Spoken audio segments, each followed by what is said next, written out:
A few days ago, a lawyer from one of our reputable firms around the country came on to MSNBC, and they seem to have put some of the blame of Daunte's murder on Daunte. And we took exception to it. We're going to show some snippets of what we said in the video. Inside of the notes section of this video, you can actually find a link to the entire video that we did. Well, it turns out that Mr. Dunn, the person who was in the video, responded, and I think it was only fair for us to play the entire video that he sent. Then I'll have a couple of comments afterwards. While watching Daunte Wright's funeral today, right after it, Ayman Mohayedin had two guests on.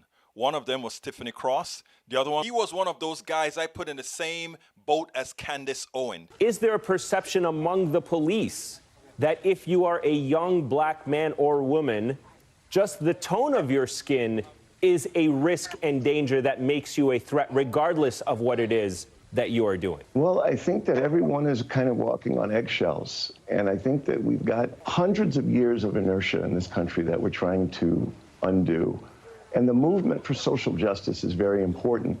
And the idea of police misconduct is something that has resonated in the souls of communities of color for literally hundreds of years. But it's not going to all change overnight. But the idea of escalation and anxiety is something that is omnipresent. And we have to say that this goes both ways. Yes, we don't want the officers to use deadly force, and they have historically been all too quick to do that. But at the same time, I was taught by my father to never run because they'll kill you. And the way these situations play out is it is frenetic energy on top of frenetic energy.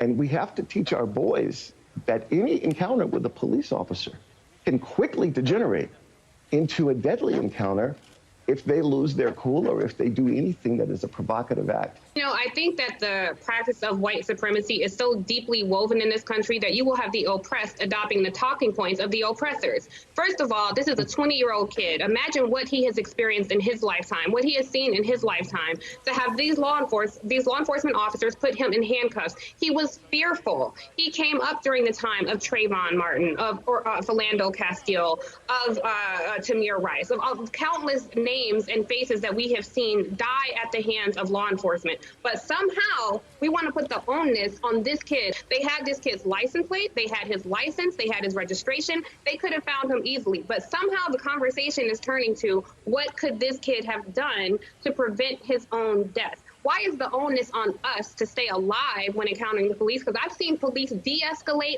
irate, angry white people more times than I care to remember, yet the threat of a kid just existing is perceived as a threat. And Philando Castile did as he was told. He was blown away. George Floyd did as he was told. Yes, he had a panic attack going into the car, but otherwise he did as he was told.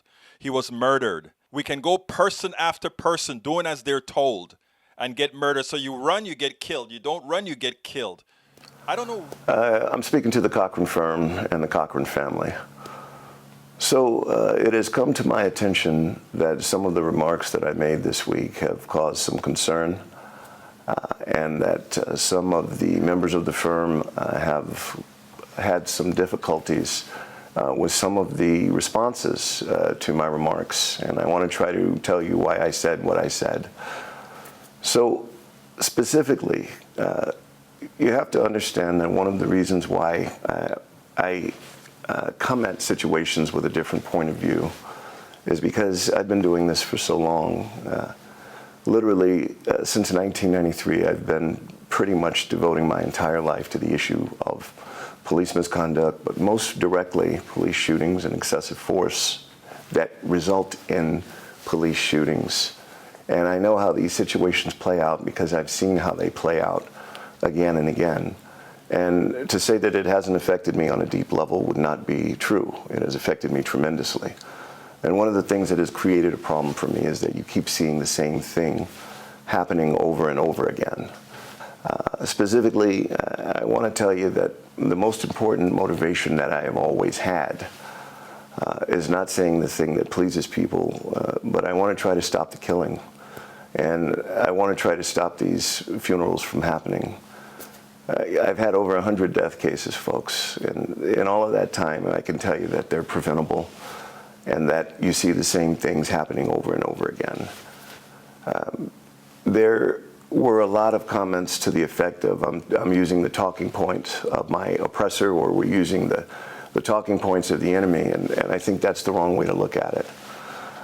When you're on the street and a shooting plays out, the aggression that comes from the police officer cannot be articulated in terms of talking points. And when I say that we need to tell our boys not to run, the oppressor on the street is the aggressive police officer that's inclined to shoot someone. And he wants our boys to run. He wants them to resist. He wants them to talk back. And all of the things that I'm trying to do is I'm trying to take that away from him. When we look at how a shooting really plays out, you have to understand that most of it happens because of the anxiety and the aggressive energy of the police officer. But there are things that we can do to at least lessen the exposure to that risk. And one of the things that we can do is not resist and not run. I know that may be an unpopular comment, but if you're coming from the place of not wanting shootings to happen in the first place, you have to understand that we have to do everything that we can to keep that from happening. The other thing that a lot of people were concerned about is that my remarks were made in the context of a funeral. But you have to understand the remarks that predated mine were also made in that same context, and they were very political, and they were very inflammatory. And it's just the kind of rhetoric that is used to create a mindset that law enforcement are dishonorable, racist, and to be disrespected. And a person hearing that might believe or internalize those words to mean that it's okay to disrespect them, it's okay to run, it's okay to disrespect law enforcement, and that's exactly the kind of thing that gets us killed. So that's why I said what I said when I said it. And I don't necessarily expect anyone to agree with me or even approve of what I said or even support me.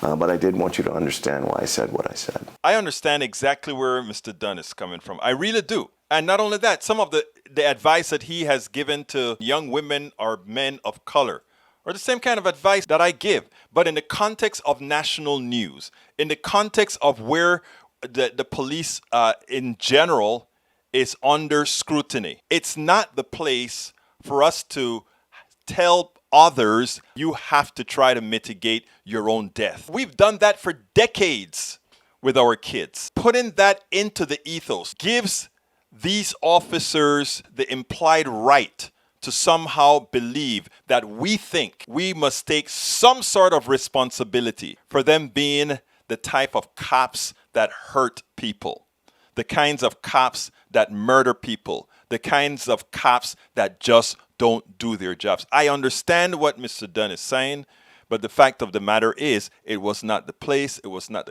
the context in which that statement should be made, because at this point, all the fault must go where it belongs, on the police officers, the trained police officers who use their own prejudice, who use their own racism, who use their own irrational fear of people of color. And I don't really think most of it is irrational fear. I think most of it is simply they don't consider people of color of equal value to the others they may encounter.